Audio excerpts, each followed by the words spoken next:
Lyndon Johnson. Nascido em 27 de agosto de 1908, falecido em 22 de janeiro de 1973. Lyndon Baines Johnson era um político americano e 36º presidente dos Estados Unidos. Johnson nasceu em 27 de agosto de 1908 em Stonewall, Texas. Ele era o mais velho de 5 filhos. Johnson era uma criança desajeitada e faladora na escola. Ele frequentou e se formou na Johnson City High School, uma cidade nomeada para a família de seu primo, em 1924. Ele se matricularia na Faculdade de Professores do Sudoeste do Estado do Texas, hoje Universidade do Texas, em 1926. Ele tiraria 9 meses da escola em 1928 e 1929 para ajudar a ensinar crianças mexicanas americanas em uma escola segregada. Antes e depois do ato de sua educação, Johnson atuava na política do campus e aprimorava suas habilidades de persuasão enquanto estava lá.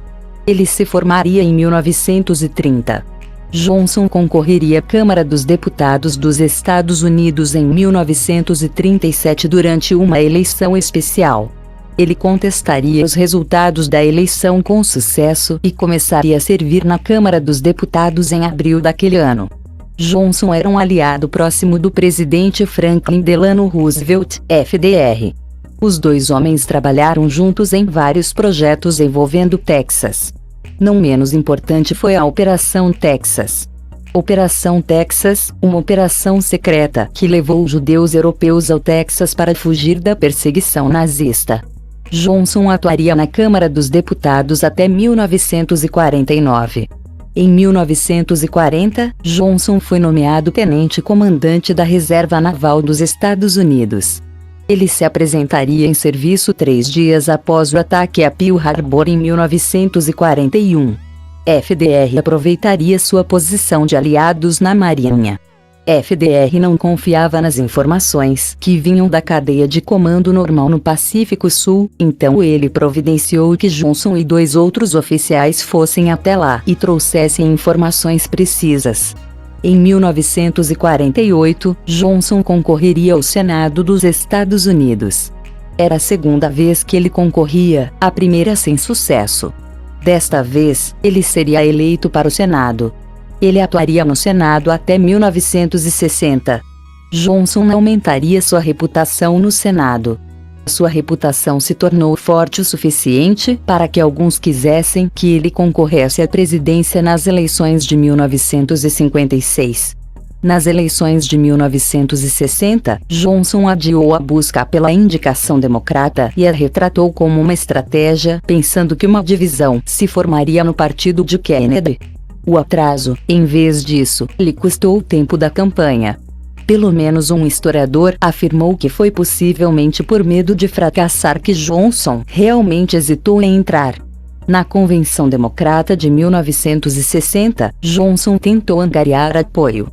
Ele ia a Tippecanoe, do estado natal de Kennedy, em Massachusetts, e perguntava: Chip, eu sei que você precisa apoiar Kennedy no início, mas eu gostaria de tê-lo comigo na segunda votação. Onen respondeu: Senador, não haverá segunda votação. Que não houve segunda votação, Kennedy foi o candidato democrata. Embora os Kennedy, John e Robert, não fossem fãs de Johnson, John Kennedy sabia que adicioná-lo na chapa garantiria votação no sul dos democratas, o que aconteceu. Depois que Kennedy e Johnson assumiram o cargo, Kennedy decidiu que precisava manter Johnson ocupado e feliz. Kennedy declarou a um assessor uma vez: não posso me dar ao luxo de ter meu vice-presidente, que conhece todos os repórteres em Washington, por aí dizendo que estamos todos ferrados, por isso vamos mantê-lo feliz. Kennedy nomeou Johnson como chefe do Comitê do Presidente para a Igualdade de Oportunidades de Emprego, onde Johnson trabalhou com afro-americanos e outras minorias em questões de direitos civis. Nessa posição, Johnson acabaria pressionando Kennedy por questões de direitos civis cada vez mais rápido do que Kennedy planejava originalmente.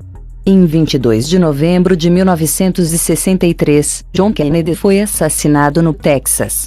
Johnson assumiria apenas 2 horas depois no Air Force One.